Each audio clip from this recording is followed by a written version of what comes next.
അതാണ് ഗൈസ്, അവൻ പോകുന്നുണ്ട്. ഇപ്പം ഞങ്ങളിട്ട് വട്ടം കറക്കണമെന്ന് അറിയില്ല ഗൈസ്, കുറേ ദൂരമായി ഇത് തുടങ്ങിയിട്ട്. അവിടെ ഉണ്ട്.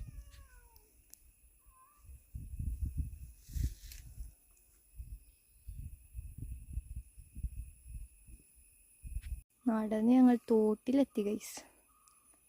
കൊള്ളാം ഗൈസ്. നടന്ന് ഏകദേശം അപ്പുറത്തെ നാട്ടിലെത്താനായിട്ടുണ്ട്. പാടത്ത് കൂടാണ് പോണത് മച്ചാൻ.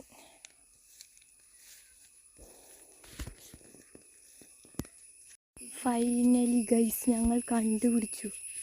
ഈ തൊടിയിൽ ആരില്ലാത്ത ആ വീട്ടിലാണ് ഇവൻ താമസിക്കുന്നത്. ഞങ്ങൾ അതായത് ഇവിടെ അവസാനിപ്പിച്ച് പോവാണ് ഗൈസ്. അവൻ ഞങ്ങളെ പറ്റിച്ചതാണോ ഞങ്ങൾക്കറിയില്ല. അവൻ ഈ വീട്ടിൽ വന്ന് സ്റ്റോപ്പായി. ആ വീട്ടിൽ ഒരാളുമില്ല. വീട് അടച്ചിട്ട വീടാണ്. അവിടെ ഇപ്പം അവൻ പോണില്ല അവിടെ നിന്ന് എങ്ങോട്ടും.